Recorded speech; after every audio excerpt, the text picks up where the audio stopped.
Good day, grade 12 learners. Welcome to today's English First Additional Language lesson. My name is Marina Seeley, and I'm joined by Sipati Ratebe. And this lesson is brought to you by the Gauteng Department of Education in collaboration with Sibono Discovery Centre. Today we are going to cover paper 3. And paper 3 consists of section A, section B, and section C. Let's break that down a little more. Section A is the essay, and that is for 50 marks. And in this section, you will need to respond to one topic. Section B, which is our longer transactional text, it is out of 30 marks. And you also need to respond to one topic from this section. We also have section C, which is our question 3. It's a shorter transactional writing, and it carries 20 marks. You are also expected to answer only one topic from this section. I'm going to cover the essay or section A. In this section, we have different types of essays. This is just a reminder. Number 1, we have the narrative essay. Then the second one, the descriptive essay. Number 3, the argumentative essay. Number 4, the discursive essay. And last but not least, the reflective essay. It's very important to remember, ladies and gents, that you can have a combination of different essays. In other words, you will not be penalized if the topic lends itself to a narrative essay and you wrote a reflective essay. There can definitely be a combination of 1 or 2 or even 3 of them.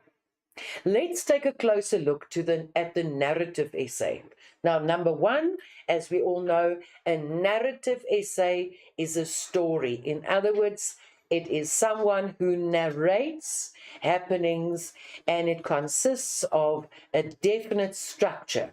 You'll have a situation, you will have a development of action going to the climax.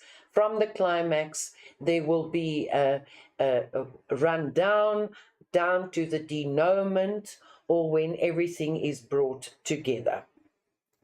It is a piece of writing that recreates an experience through time. It can be based on your own experience, past or present, or it can be based on an experience of someone else, or it can be purely fictional. That is where creativity comes in. It communicates main idea or a lesson learned, but definitely not so. If you do want to do this and this and this, you must this and this and this. You are not a psychologist and you are not a therapist, but there is in the writing, there is like a little lesson built in. A descriptive essay is an essay that uses the 5 senses: the sense of touch, taste, sound, sight, smell. Instead of telling them, show them with your words, but don't force all 5 senses at the same time. For example, you tell me that the sky is a bright shade of blue and white clouds seem to float in it. But if you show, you will describe the same scene as puffy white clouds float across a cobalt blue sky. Do you see how a picture is created? The descriptive essay is usually written in the present or the past tense.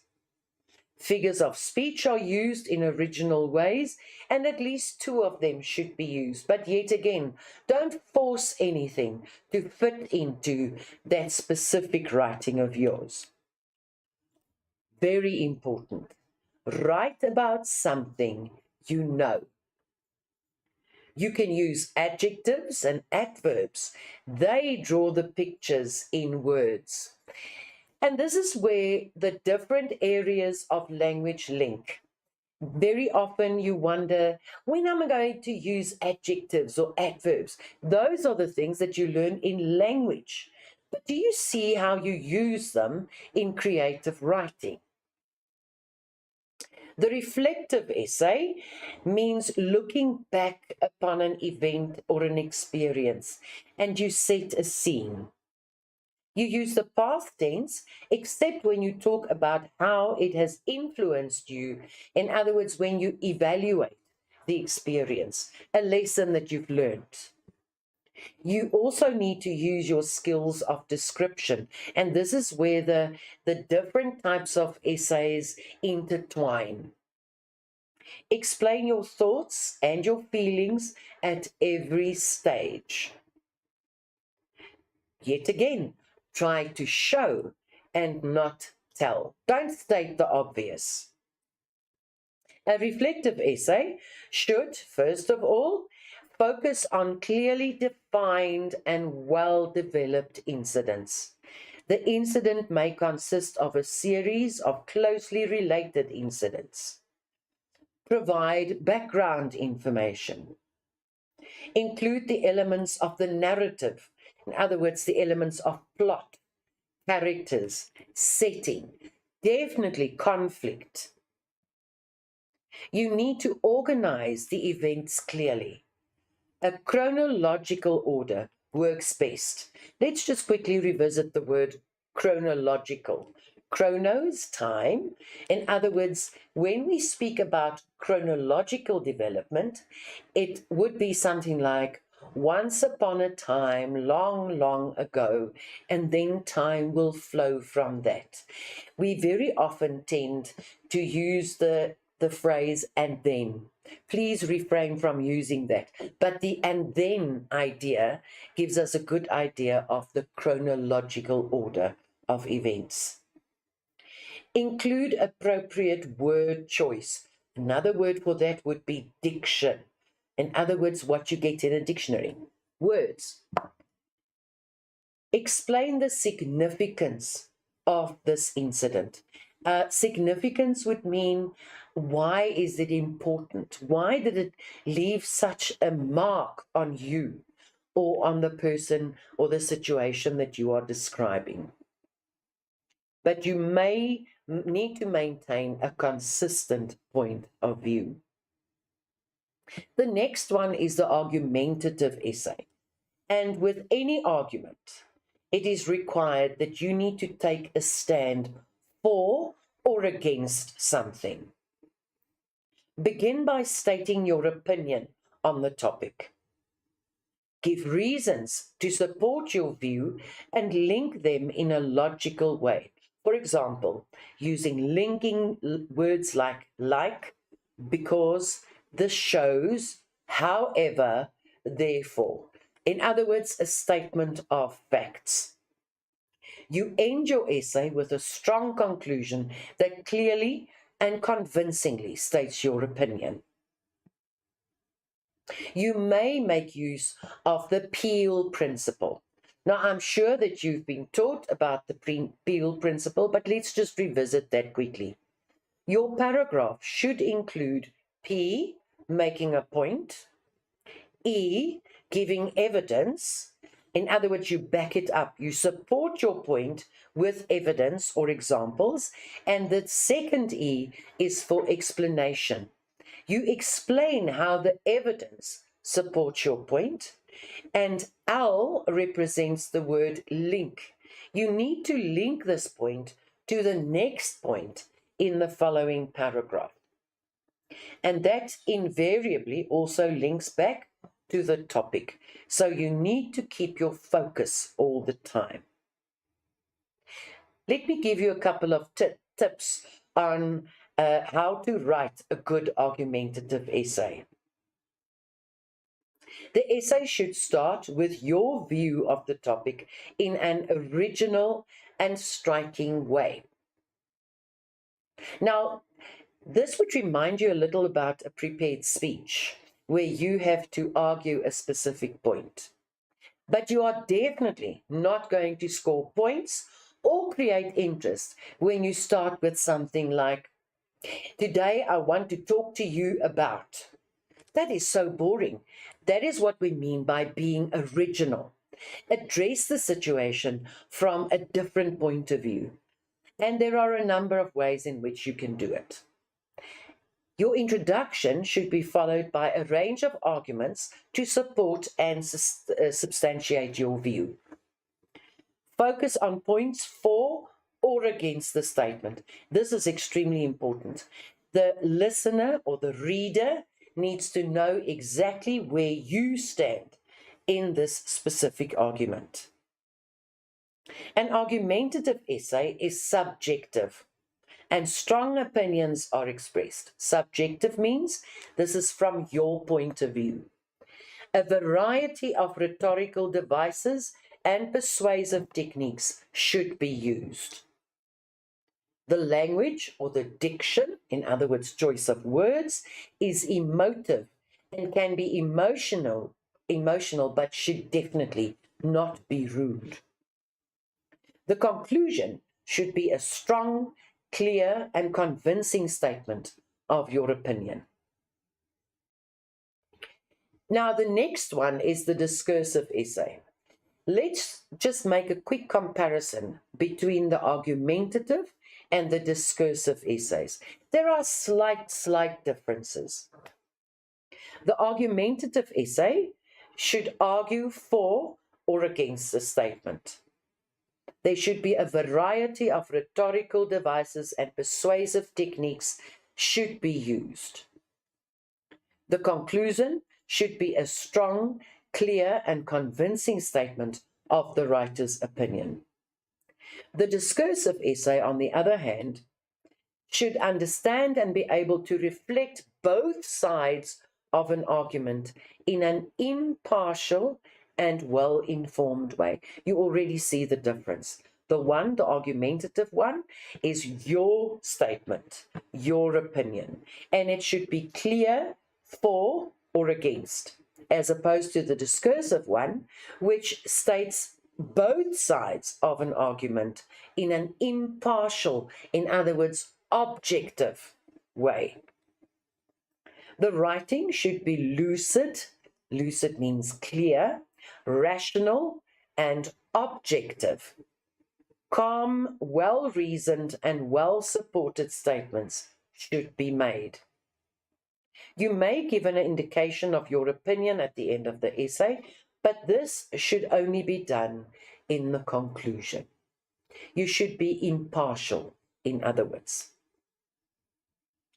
So let's talk about what makes an essay good. You know, sometimes you have friends in the class who get high marks for essays, and you always wonder, how do they achieve that?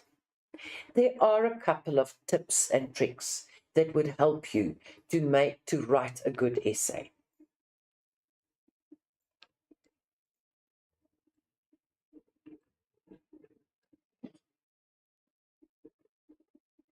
While we wait for the slides to just move, I want to actually talk about creativity first of all. Remember that your paper 3 is a creative writing paper.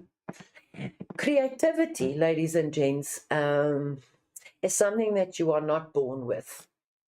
If you grow up in an environment where you have to be creative with what you have, then your creativity develops.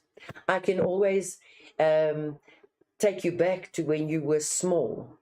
You know, when you are a young child, a stick becomes a wand, it becomes a sword, it becomes anything that you actually might even become a gun if you really have to. But creativity is something that develops over time. So for paper 3, creativity is very important. Yes, lucid writing is important. Yes, language is important. But you need to look at a topic from a creative point of view. Now, so back to what makes an essay good. You need to select a topic that is right for you. What does that mean? You need to have a little bit of background. I love sports, but I'm not a sports person. So for me to write an essay on, let's say, soccer or rugby or netball or hockey would be very difficult because, frankly, I don't even know all the positions on the field. I would have to do some research.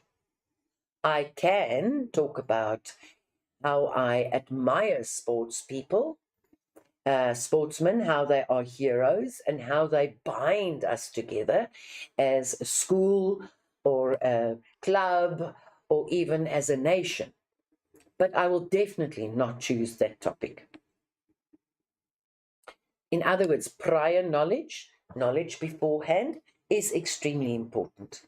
And then, of course, you are writing, you are creating pictures with words, and for that you need vocabulary. In other words, words that you can choose. For example, the positions on the sports field. You need to know that. I can't emphasize this one enough. If you plan to fail, you fail to plan. Or if you fail to plan, you plan to fail. Very, very important. Planning is number one. And no, it is not just a couple of clouds on the paper that you complete after you've written your essay. Hopefully, after this session, you will understand planning a little better. Very important is a striking introduction. When you meet someone, that first impression is extremely important. And the same goes for any kind of writing. You hook the reader in the first 3 lines of your essay. That means, I'm interested to know what you are thinking. I want to read on. Or, oh, this is just another boring introduction. And it's not going to go better later on. You need to keep the interest with interesting content. And then, of course, you need to use effective words, sentences, and punctuation. And what would a good essay be if it doesn't have a striking conclusion? The last step in the writing process is editing, rereading, and correcting where you identify errors. Let's take a look at an exam type of question. Now, you're going to get to paper 3, and this is basically what it's going to say. Section A, essay, question 1. Write an essay of between 250 and 300 words in length on one of the following topics. Let's stop there for a bit. Number 1 is the number of words. The more you write, the more mistakes you make. In other words, you penalize yourself the longer you write or the more you write. So try in your practice opportunities to keep within the number of words that you are given. And then another word that jumps out at me is the word one that has been capitalized. You choose only one topic. And I emphasize this because later on I'm going to refer to 2 topics. But remember, your final will also or always be only one. Write down the number and the title of the essay you have chosen correctly. For example, 1.1, Every Day is the Gift. Provide your own title if your choice is question 1.7. And now question 1.7.1, 1.7.2 are pictures. And for this section, you need to spend approximately 80 minutes. 80 minutes, just more than an hour. I have also taken the liberty of including topics that actually appeared in a previous National Senior Certificate examination. Every day is a gift. when I answered the call, dot, dot, dot. We call that ellipsis, don't we? If only we could laugh more. Natural disasters. Saving for the future must start at a young age. And finally, do what is right, not what is easy, nor what is popular. And that is a quote. You'll see the indication of the mark is 50. And remember, you will be assessed by the use of a rubric. Now, within the next couple of weeks, you are going to write your first formal task essay, and you need to keep that in mind. Now, I don't know about you, but there's nothing more satisfying than a good sandwich. And even if it's just peanut butter and syrup on bread, there are a couple of things that are required to make it a good sandwich. And I would like to compare that to a good essay. A well-structured essay is like a sumptuous sandwich, a little alliteration for you. It starts with a strong introduction. And how do I link it? When I think of a good sandwich, I think of 2 good fresh slices of bread. It shouldn't be too fresh or too thin, because then it's not going to keep the lovely goodies that I put on it. It must be strong and it must be firm. It must make a clear point. The same goes for a good introduction. It must be firm, it must be clear, and it must invite me to actually want to read on. It has to have striking ideas. It doesn't help when we start well, and then later on it just waters down, and at the end, everything falls apart. Like that sandwich that was in your lunchbox, and all the syrup seeped through the bread, and it's just a big mess. It's not really appetizing, is it? In the same way, even if you have a good introduction and you don't have good content, it is going to fall apart. The use of vocabulary. Choose your words wisely. Create pictures, as we said before. Vary your sentences. You know how often markers or teachers get essays where a single paragraph is a single sentence. We get lost by the second line, especially if you use words like and, or because. It just becomes really boring. So you lose the line of thinking by the second or the third line. If you want to create tension, you make your sentences shorter. If you want to create flow, you make it slightly longer. But your essay must contain examples of all of these different types of sentences. And then lastly, your conclusion. The conclusion should be just as strong as your introduction. Just like a good sandwich. If the top slice looks good and the bottom one is soggy, it's still going to fall apart. I would like to think about a good essay as a circle. You start at one point and you close it off at the end. Your planning may take the form of a mind map. Now, I know your teacher always tells you, you have to have a mind map when you plan. Yes, certainly. But make sure that that mind map, or whatever you use, is effective. It is not there to get a mark. It is not there to make your teacher happy. It is solely there so that you can organize your thoughts. That is what it's all about. So this is a typical example of a mind map. Do you see that one idea falls on one tentacle? And then that one tentacle actually divides into different tentacles, and each one of those tentacles get other tentacles, and that's how you develop a thought or an idea. It's not that cloudy thing with the 4 little clouds that you put together, and then, as I said at the introduction, you write your essay and then you go back to your planning and you quickly write it in. Do you know how a teacher knows that your planning was fabricated? If it's neat. Planning can never be perfect.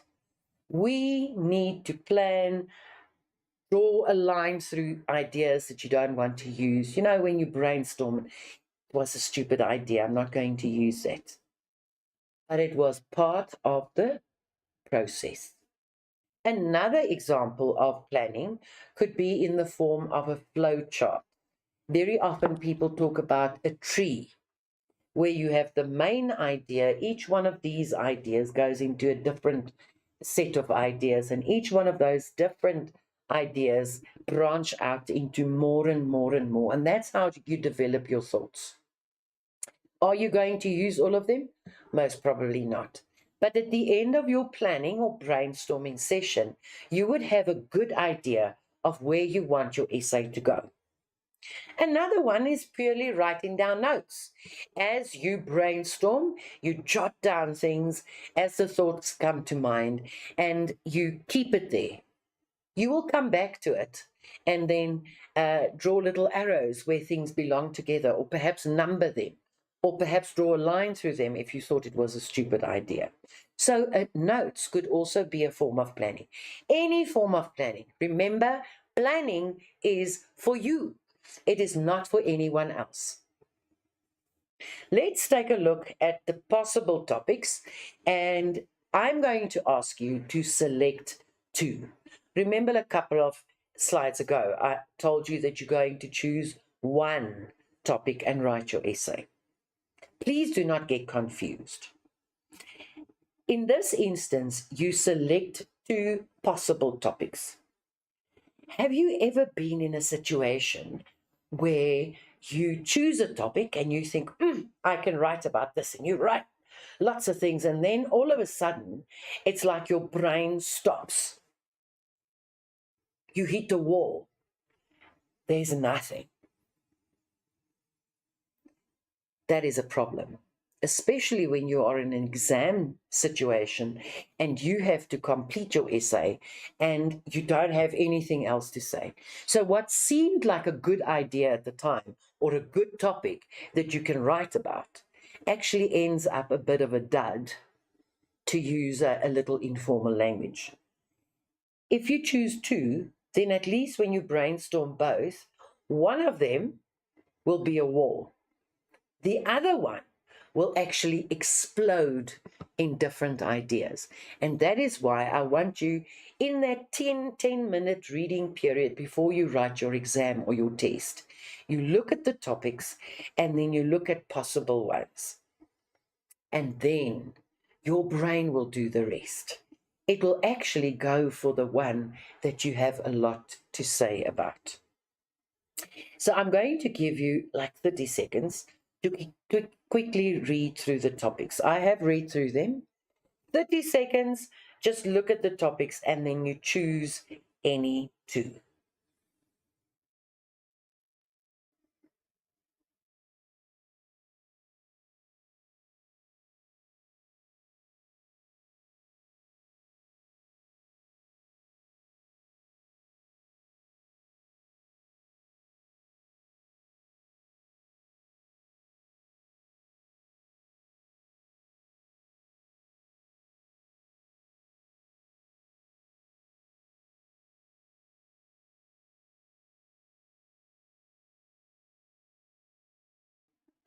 Well done. So you've selected 2 possible topics.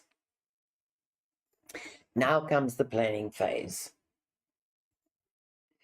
Your first session would be what we call brainstorming. Now, we've had a couple of storms the last couple of days in Gauteng, haven't we? A brainstorm is exactly that. It's uncontrollable. It's just a response. So you are going to write down words, phrases, ideas as they come to mind. You're not going to think about, is this a good idea or is this a stupid idea? You're just going to write everything down as they come to mind. Very quickly, you'll know, this is the topic I want. Some ideas might seem stupid, but you write them down anyway. You'll probably not use everything that you've written down. You're going to select. Once you're done with that, read through the notes and organize them into 3 to 4 main ideas. You see how you put them together. Do you also understand why I say, if it's neat, it is contrived. In other words, you have kind of changed it a bit, forced it a bit. It is not neat. It's, you number them. You say paragraph 1, paragraph 2, paragraph 3. Each idea will invariably become a paragraph. By now, you might also know what type of essay you want to write. And just an aside, some of us are very creative. We can think out of the box. We can imagine a cockroach landing up in luggage and traveling to the Caribbean. And we can tell the story from the cockroach's point of view, or a fly. And then there are some of us who love to be factual. We don't want this farly-larly kinds of ideas that we have to write about. We want facts. And very often we have very strong opinions about certain things. You are ready to write your introduction.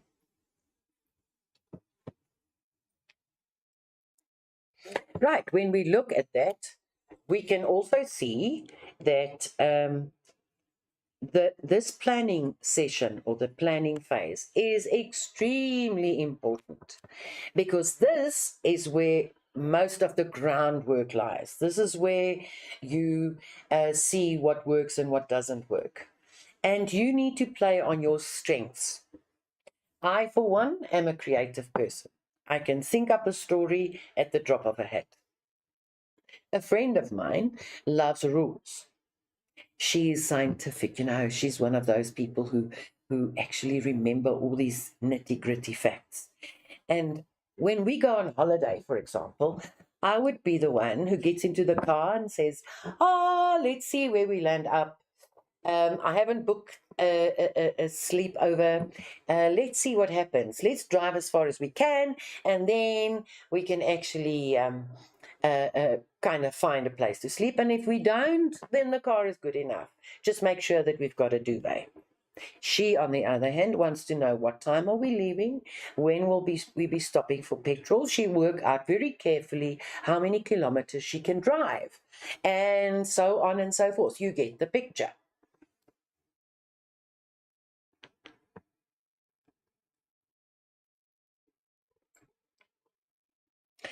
Let's follow the steps. Look at the 2 topics that you have selected. Use any of the brainstorming methods discussed previously, or if you have one that works for you, use it.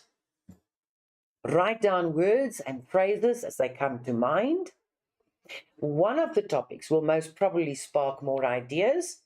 And remember that you will not be using all of your ideas. Remember the number of words, 250 to 300 words. Organize the ideas so that you have 3 or 4 main ideas, and those 3 or 4 main ideas will become 3 or 4 paragraphs. You can assign a color to each one of the ideas to help you to actually organize them well without having to rewrite everything.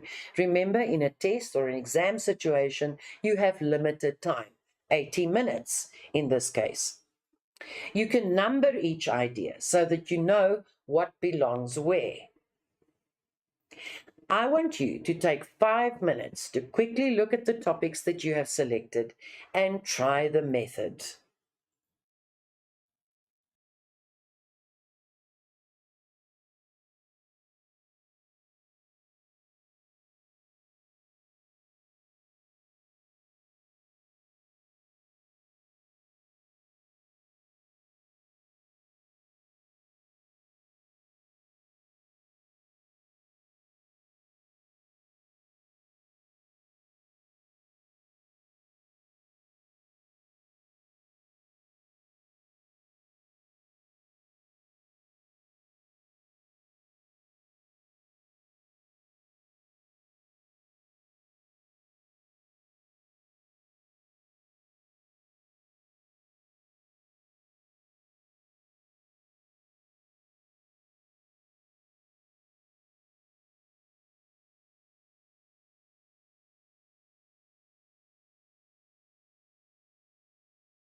Welcome back.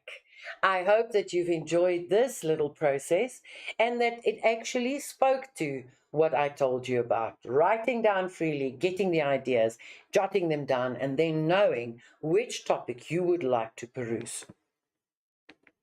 The body of the essay expands the ideas that you have selected.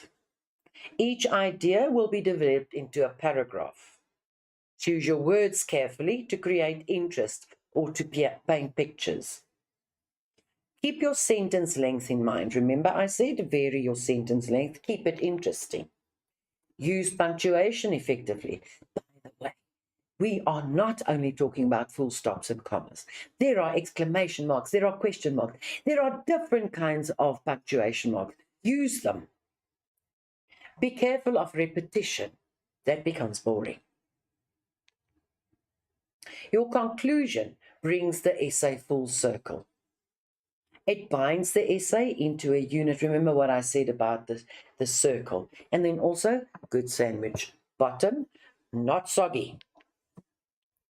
Be careful not to introduce a new idea in your conclusory paragraph.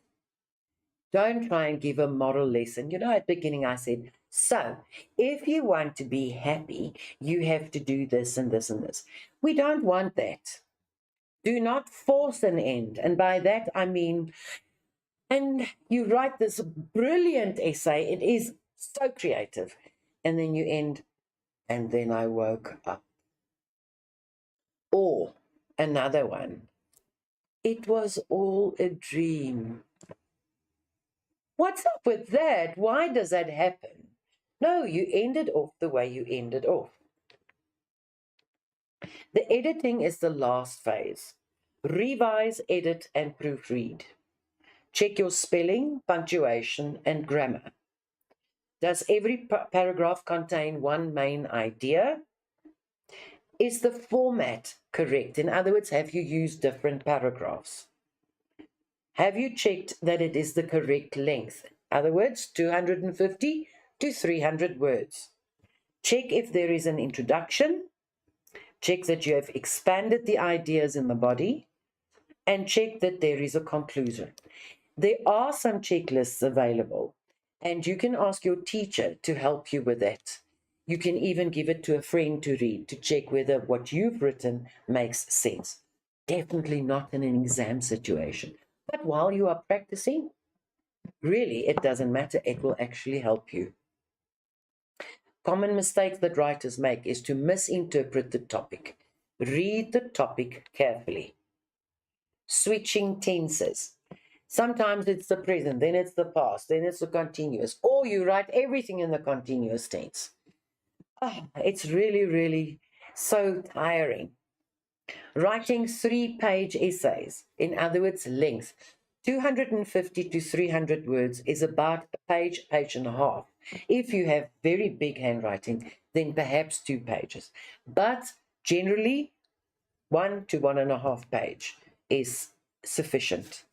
If there is no climax, in other words, you're not working towards something, it just goes on and on and on, and then that little phrase, and then, and then, and then, it's so tiring.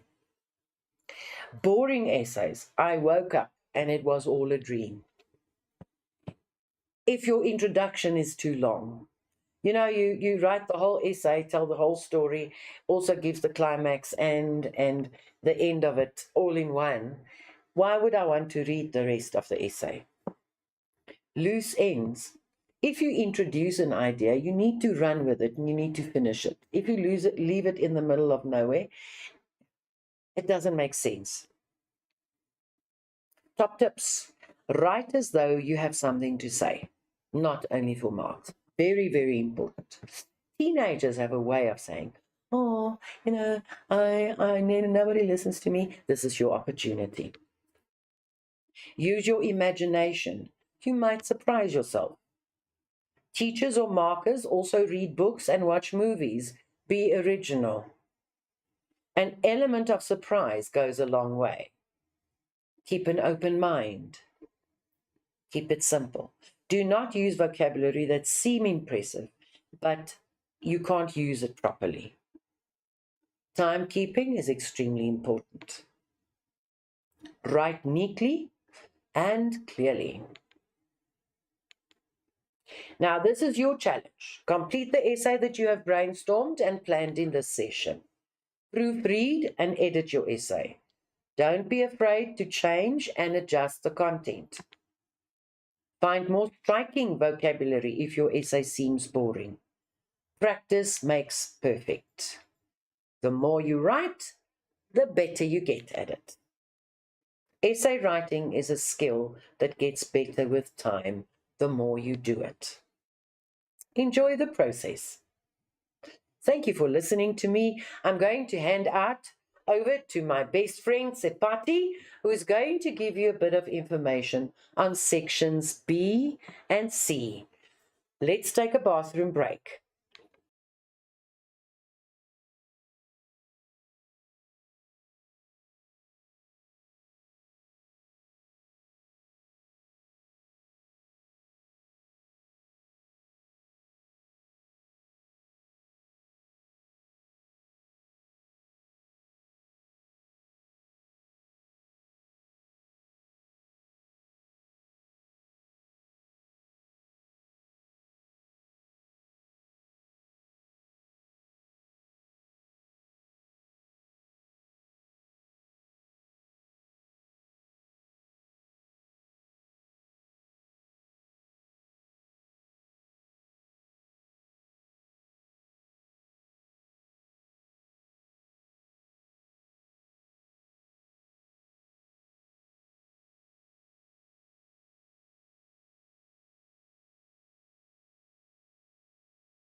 Sepati, did you enjoy that? I really enjoyed that. And I think the learners did enjoy the lesson I as really well. hope so too. But I've forgotten something. What is that? Something really, really important. And that is our WhatsApp interactive number. So jot it down quickly. 064 748 8913. Let's repeat. 064 748 8913. Grade 12, if you've got a question, you are welcome to set it in the WhatsApp interactive number. Cherry bye, enjoy. Okay, thank you so much. I think that was a good presentation because none of the learners asked any questions. I've been waiting for questions. And yes, but I hope this time around you will have some questions because I know when it comes to section B as well as section C, we Transactional. do have some challenges. Definitely. Yes. So Enjoy. And post questions on that number. Thank you so much, Marina.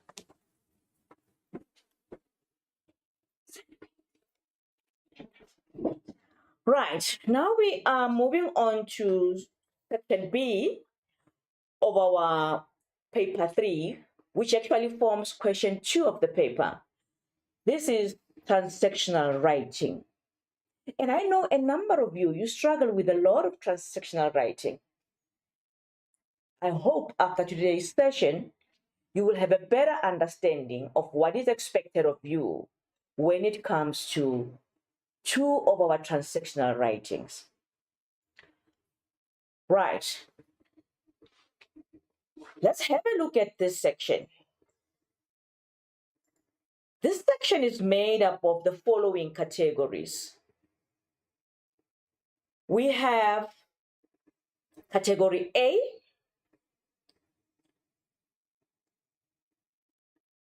right. Looks like we do have a technical error there. Yes, we are now on category A. We also have category B. And lastly, we have category C. These 3 categories, they make up our section B. So what do we mean by category A? Category A is a friendly letter. It is also formed by a formal letter, which could be a letter of request, an application letter, a business letter, a complaint, a sympathy, congratulations, or a letter of gratitude. In this section, we also have the curriculum vitae and a covering letter, which is normally asked as a combination. We also have a formal and informal letter to the press. We have an email. So those are the transactional texts that form category A. Now let's move on to category B. In this category, we have reviews. We also have newspaper article. We have magazine article. We have agenda and minutes of meetings. These are also asked as a combination. And lastly, we have a formal or informal report, and of course, an obituary at the end. Now let's move on to category C. This category is made up of a dialogue, a written interview, and lastly, it is made up of a written formal or informal speech. So those 3, they make up category C. Let's have a look at the examination instructions. What is it that is expected of you when you try to answer this section? You will be expected to choose only one longer transactional text from the one that will be given. Just one. I know many a times you are tempted to choose 2 with the belief that you know both of them. And if you write two of them, you will then get more marks. It doesn't work that way. You have to choose one. If for whatever reason you decide to choose two, unfortunately, only the first one will be marked. So you don't want to be losing marks unnecessarily. So choose wisely and choose one. The body of your response should be between 120 and 150 words in length. You need to adhere to the length. Write down the number and the heading of the text you have chosen. For example, 2.1, a friendly letter. Let's continue with our exam instructions. Your long transactional text will be assessed according to a 30 marks rubric. You need to pay particular attention to format, the language, as well as register. Remember to plan. My friend spoke about planning in section A. So the same applies in section B. You need to plan, you need to edit and proofread your text, clearly indicating planning and cross it out before submitting. What are the requirements of this section? Remember to always start this section on a new page.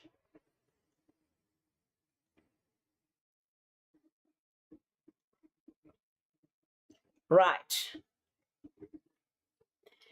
Like I said earlier, you will be expected to answer only one question in this section.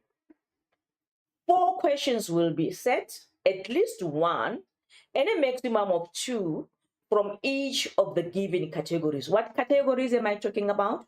Category A, Category B, as well as Category C. I would love to believe that you still remember those 3 categories. Right, let's move on to Category A and focus basically on letters. We will focus on the informal or the friendly letter. We normally write this to people who are very close to us. For example, you would write an informal letter to your parents because they are very close to you, a close relative, or friends. Those are the people that you are very close to, and those are the people that you would write this type of a letter, which we call an informal letter.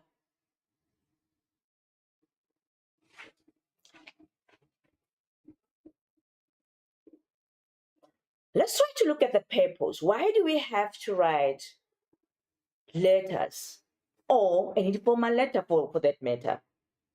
They are mainly written to express an emotion, e.g., maybe you would love to congratulate your cousin on whatever achievement that they have made, or you would love to sympathize with one of the family members, or maybe give advice to a friend, amongst others. And let's have a look at the style. The style thereof is informal style.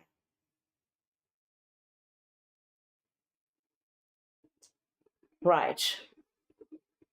Now, let's try to look at things that we need to avoid when writing an informal letter. We need to avoid slang and colloquial language. We also need to avoid contractions, avoid abbreviations, avoid acronyms as well. Innovations such as SMS language, that too must be avoided. Foul language, it's a no, no, no. Right, let's have a look at the format of a friendly letter. The first thing that we need to look at is the address of your letter. A friendly letter has only one address, which we call the sender's address.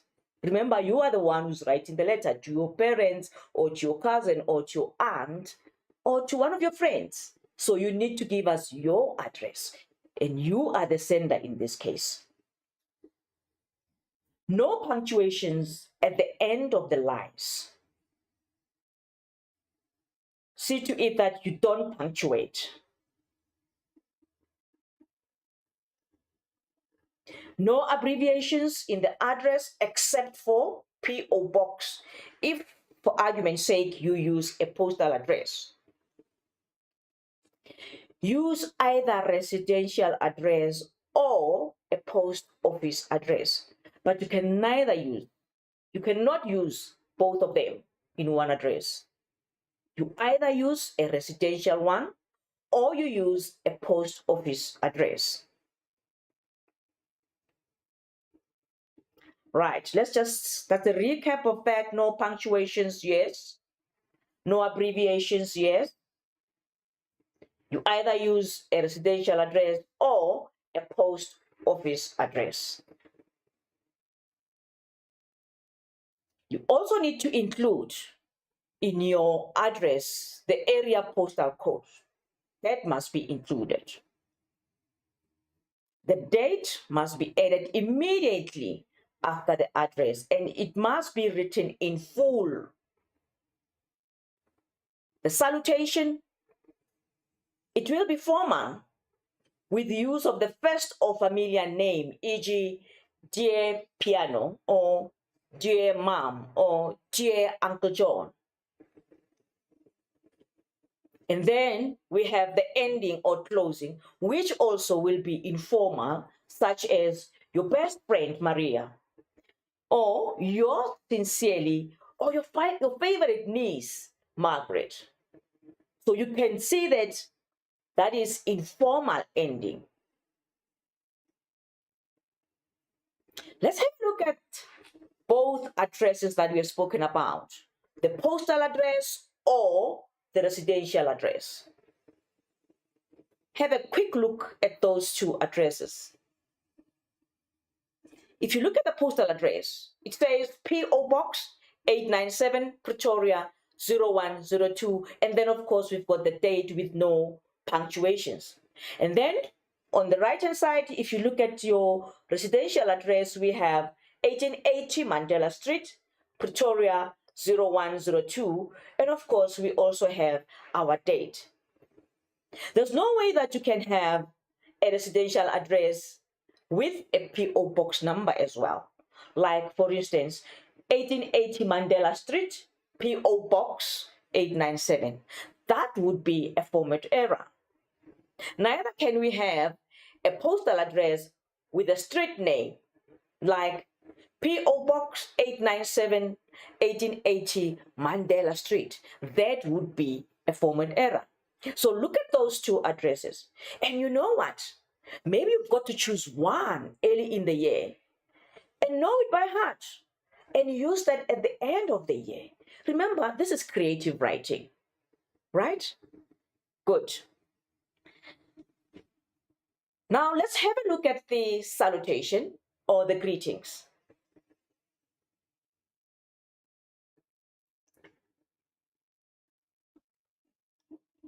Right. We do have a technical error here. Let's address that, but I'm with you. Don't go away, I'm still here.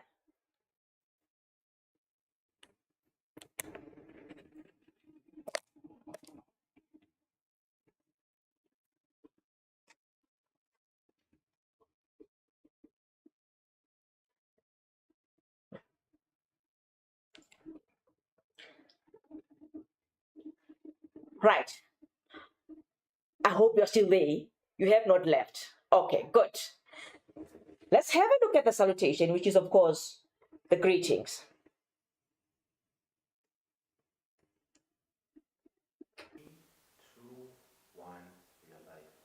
Do you know that you are different? Do you know that your fingerprint is different? It's different from your peers, from the people that you are studying with. So do not compare yourself with your peers. Do not compare your results with what they're getting, because you are different. You have your own talents and skills, and also you have your own gifts. Embrace what you can do. Always put in the work to make sure that your results become better than what they were yesterday. But do not compare yourself, because when you compare yourself, you do not know what another person has and they do not have what you have. So believe in yourself, you are different, and keep on putting the work.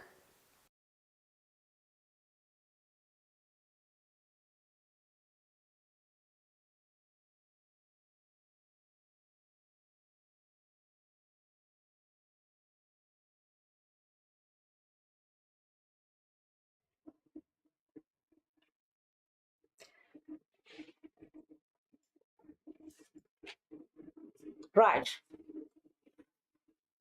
Let's have a look at the salutation of our friend letter. The salutation follows after a skipped line on the left-hand side. The most common form of greeting in a friendly letter is Dear Jane if you write into Jane, or Dear Mom if you write into your mother. Do not punctuate with a colon between dear and name of the recipient. So there shouldn't be any punctuation mark in that. No comma or full stop after the greetings. Let's have a look at that example. We've got the sender's address, then you've skipped a line, and then we have Dear Mom. Do you see that we don't have any punctuation mark in between dear and mom, or even after mom? That's the way it must be. Right.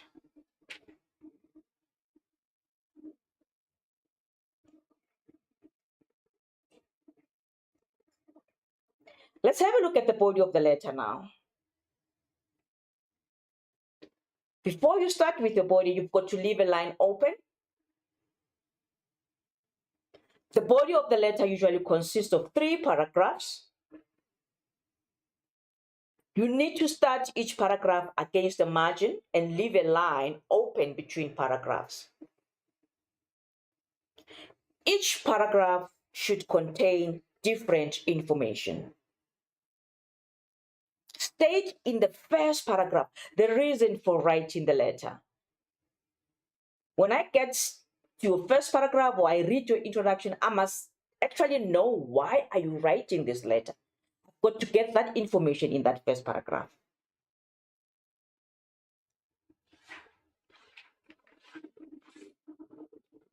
The other 2 paragraphs expand on the reason for the letter. The concluding paragraph is usually short and rounds off the letter. What about the ending?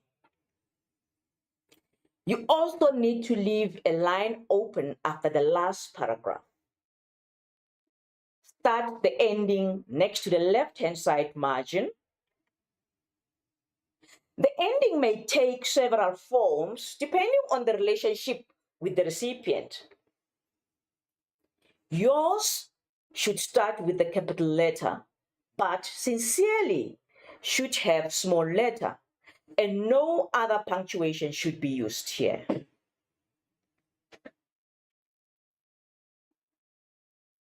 One surname is unnecessary in this case. Remember, you are writing to a family member or a close friend, so they obviously know your surname. Example, yours sincerely, Tebe. Let's have a quick recap on the informal letter. Your friendly letter or informal letter must have the following: the structure, or you may call it the format. You need to have the sender's address, you need to have the salutation, and you also need to have the ending. Secondly, you've got to have the content. And that is where you need to clearly explain to us the purpose of the letter. You need to have your introduction, your body, as well as your conclusion. quickly have a look at those. The structure as well as content. In some instances, we refer to the structure as a format. And then we have the content wherein you've got to have your introduction, your body, and your conclusion. Right, let's have a quick practice here of an informal letter. Your friend's small business has been affected by the recent heavy rain and flooding. He or she lost everything he or she worked hard for to grow the business in the past 10 years. That is the brief. This is the background of our letter. Now let's have a look at the instruction. Write a letter in which you comfort and encourage him or her to look into the future with hope. It is important that you analyze the brief and you find the key words in your instruction. Like in this case, you've got to comfort and encourage your friend. Your teacher will help you in this regard. Remember, we still have a worksheet, and this activity, it is in your worksheet, and your teacher will assist you in getting it right and giving you feedback, of course.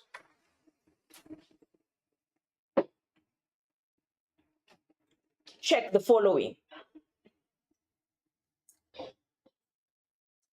In that letter, you need to have the sender's address, the salutation, the ending. 3 related content paragraphs between the salutation and the ending.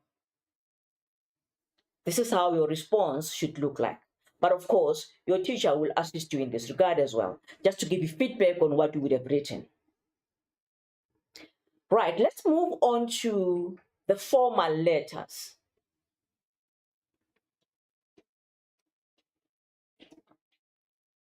There are different kinds of formal letters.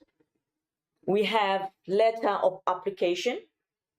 We also have a letter of thanks, a letter of complaint, a letter of sympathy, a letter of request, and letter to the press.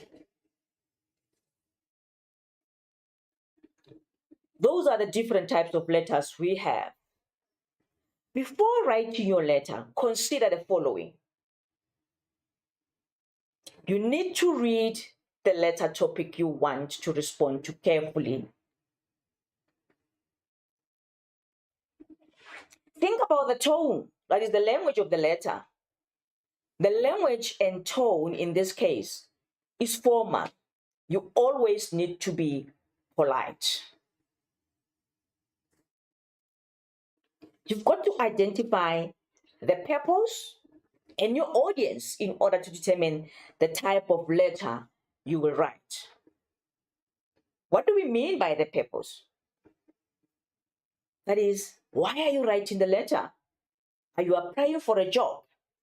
Or is it to give your views on issues of concern to you?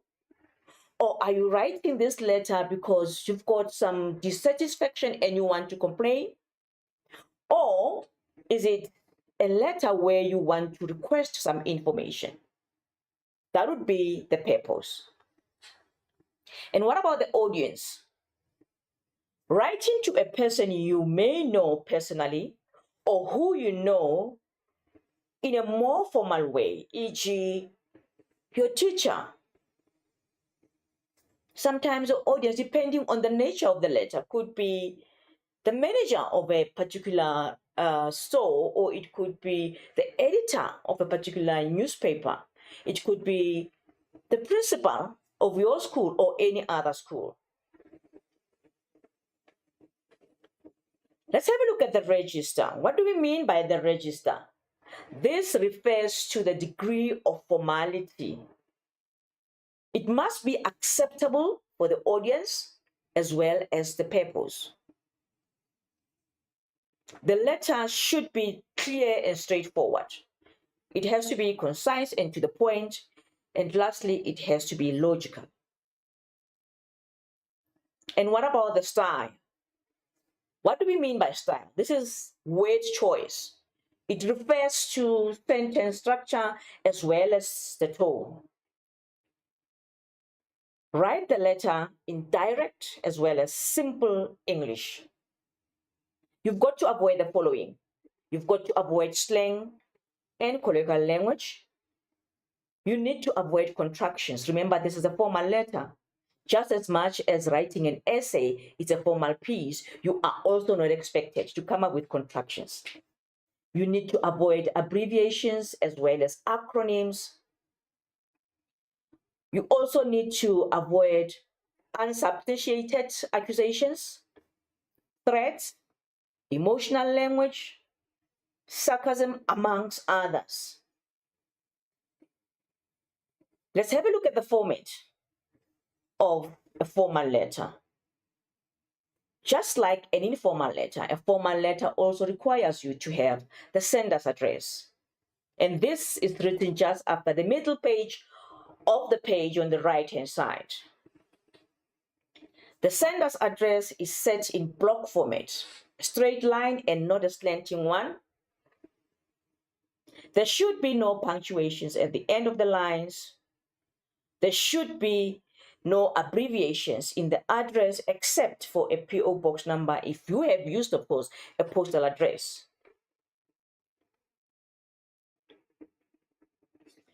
You've got to use either a residential address, which will be delivered at your home, or you've got to use a post office address, which will be delivered at a post office box number. The area postal code must be included. The date must be added immediately after the address and be written in full. Remember, the day comes first, then we have the month, and then we've got the year. Let's have a look at the sender's address. We have spoken about this in our informal letter, and it has not changed. This is how the sender's address will look like. If you are writing a postal address, we will have a PO Box 897 Pretoria 0102, and of course the date. But if you are writing a residential address, you would have 1880 Mandela Street, Pretoria 0102, and of course the date thereof.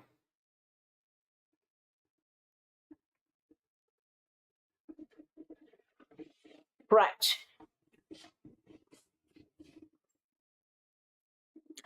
We also need to address a technical error here.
Sorry about that, grade 12 learners. Those are our two addresses that you are allowed to use, a postal address or a residential address. Now let's move on to the recipient's address here.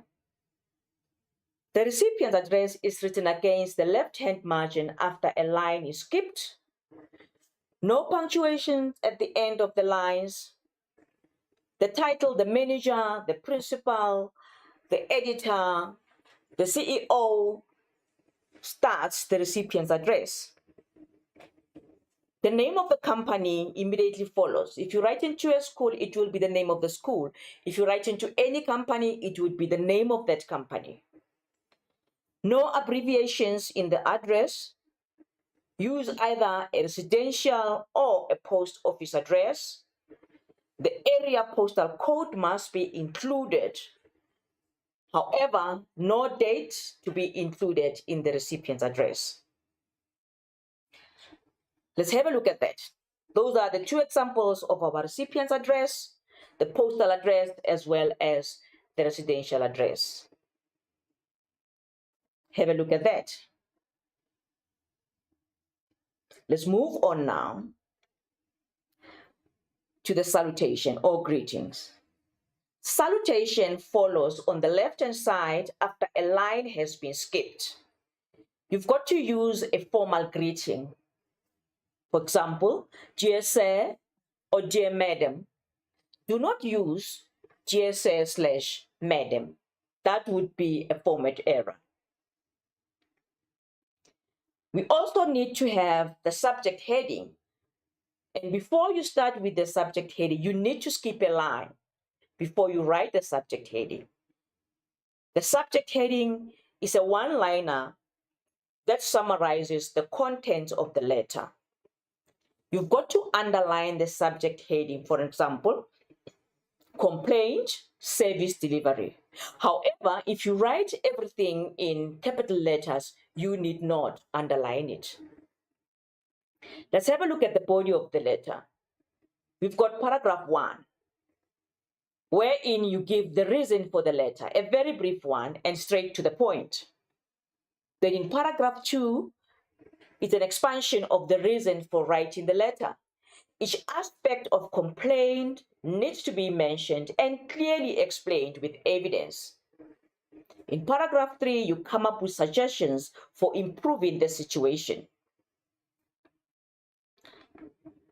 And what about the ending? The most commonly used ending is yours faithfully, uppercase Y, and F is a lowercase. Let's have a look at that example.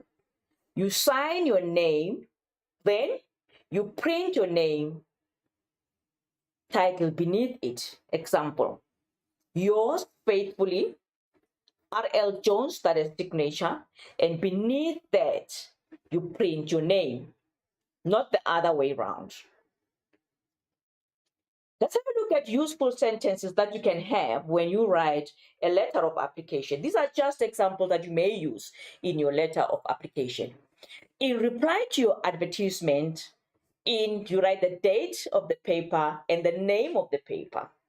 Or, I would like to apply for the post of which was advertised in Sowetan on this day. You also include the date. You may also write, I wish to apply for admission to whatever institution you would love to apply to. You can say, please find and close letters of reference, or as requested, find and close letters of reference from, you finish that off. I am 20 years old, and let's move on. My qualifications are as follows. You list your qualifications in that letter. And in 2025, I graduated from this institution wherein I majored in technology, for argument's sake. I am available to attend an interview at a convenient time for you. And what about the useful sentences in your letter of inquiry? You can have, I am interested, or I wish to learn more about this, depending what it is. I would be most grateful if you could supply me with the following information. Or, I would like to get a description of this item. Or you just pose a question, do you supply the following? You name that. Does your service include dinner or whatever equipment that you would love to inquire about, or whatever activities that you would love to inquire about? What is the price? If you want to know more about the pricing of those people. I would appreciate if you could do 1, 2, 3 things for me, right? Kindly respond to. Let's have a look at useful sentences for letter of complaint. I wish to draw your attention to the following, or I would suggest that, you would give those suggestions that you'd come up with. I suggest that immediate steps to be taken in this regard, or I wish to complain about whatever the complaint is all about. I look forward to a prompt reply and hope that you will take into consideration the following. I'm really dissatisfied with your service. Let's have a formal letter quick recap there. Formal letter must have the following. The format, there must be the sender's address, the recipient's address, the salutation or greeting, the subject line or the heading, and an appropriate ending. We also have to have the content. And in the content, we need to have the purpose of the letter. Why are you writing the letter? You need to also have key aspects of the brief. You've got to clearly state that in your content. Each aspect must be fully explained with evidence provided. Let's have a look at this activity. Remember, I said that these activities are there in your worksheet. So your teacher will obviously help you with the feedback or the administration of these activities. Right, let's have a look at this one. It says, you visit a family member in hospital. The conditions at the hospitals are shocking. Write a letter to the editor of your local newspaper expressing your views about this matter. Also suggest ways in which conditions at this hospital can be improved. So your teacher, like I said, will assist you with that. But let's have a look at the difference between the formal and informal letter so that you know exactly how to go about that activity. For the formal letter, the following must be included in the format. There must be the sender's address. There must be the recipient's address. You also need to have the salutation. You must have the subject heading as well as the ending. And what about the informal letter? You must have the following in the format: the sender's address, the salutation, and the ending. Unlike the formal letter, where you are also expected to have the recipient's address and the subject heading. Have a quick look at that and apply that in the activities that you have been given. And also, in both letters, of course, we need to have 3 related content paragraphs between the subject heading and the ending. That would be applicable in the formal letter. And what about the informal one? We need to have 3 related content paragraphs between the salutation and the ending. Keep that at the back of your mind as you brainstorm the activities you have just been given. Watch out for the following: failure to read and follow instructions. Watch out for the required length. Failure to adhere to the required length. Take note of your handwriting. It should not be difficult for one to read. Not being able to relate to topics or not being able to relate to the brief. So it is important that whatever topic you choose, you can relate to the topic. The repetition of ideas or the repetition of the brief.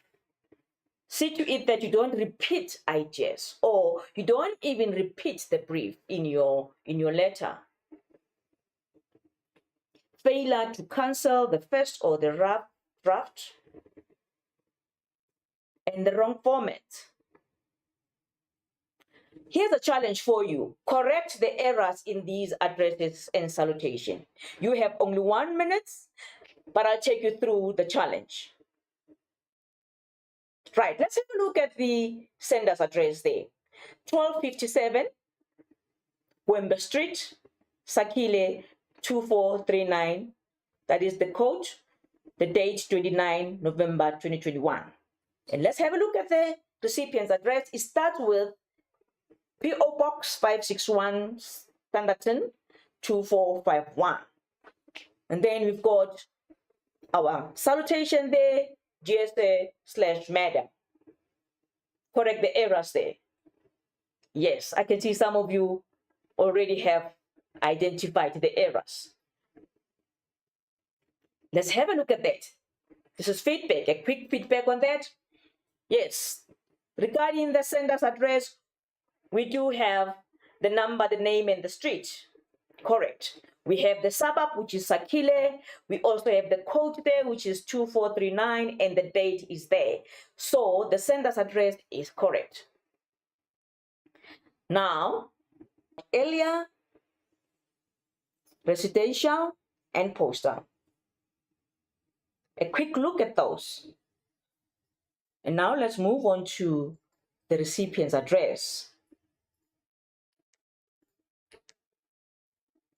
It must have the title, that is the manager, the principal, the CEO, the counselor. But with the one that we had earlier, do you still remember it? We did not have the title. So that on its own is a format error. The name of the institution immediately follows. There should be no abbreviation in the address except for PO Box if a postal address is being used. The area postal code must be included.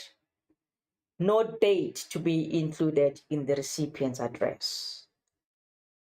So as you do your activity with the help of your teacher, of course, these are the things that you need to take note of. Those are the two examples of our recipient's address. Good.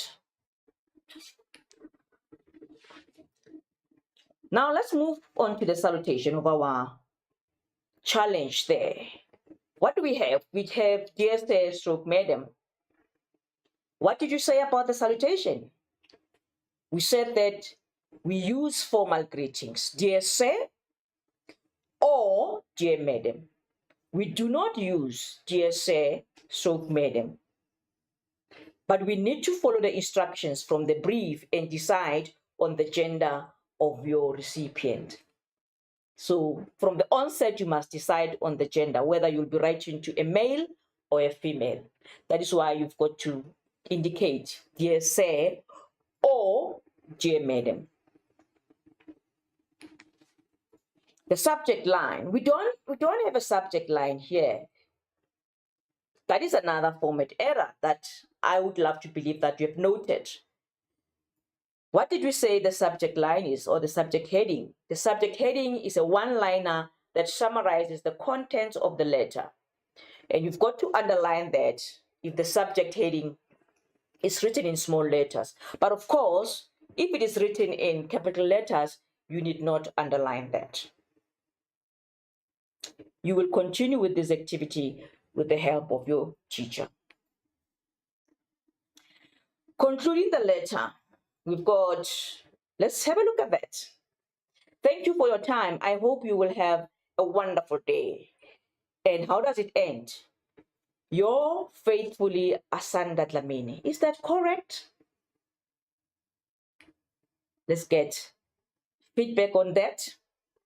The most commonly used ending is yours faithfully, capital letter Y, and F is a lowercase. Whereas in the previous one, we did not have this. So that is also a format error. You've got to sign your name, then print your name and title beneath it.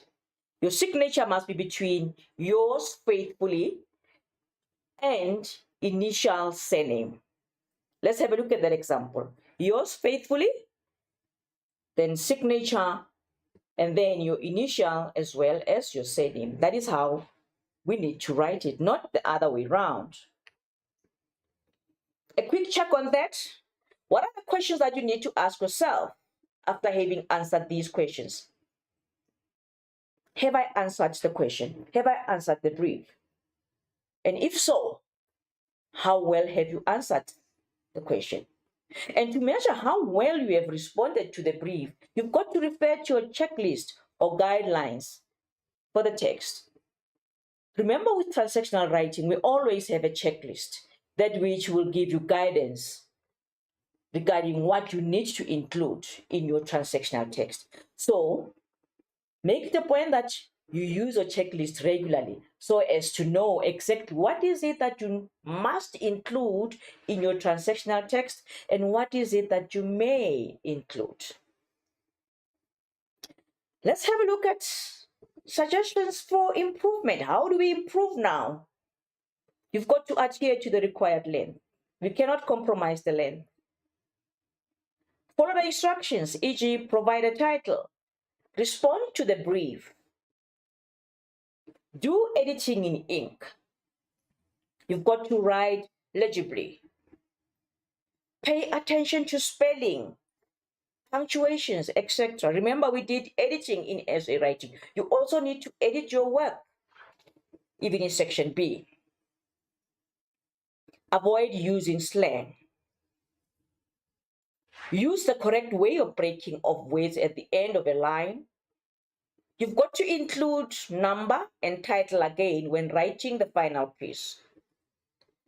Refrain from using a slash between a choice, e.g., his slash her.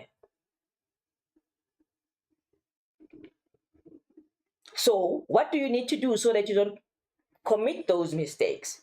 Read and adhere to the instructions given. You must cancel rough work first. Your rough work or your first draft. The draft to be cancelled with a clear line drawn through it. It is important that you learn formats of a variety of text, not just one. Remember, in section B, we've got a variety of text. It is therefore important that you know the format of each and every text that you are expected to write on. Improve your vocabulary.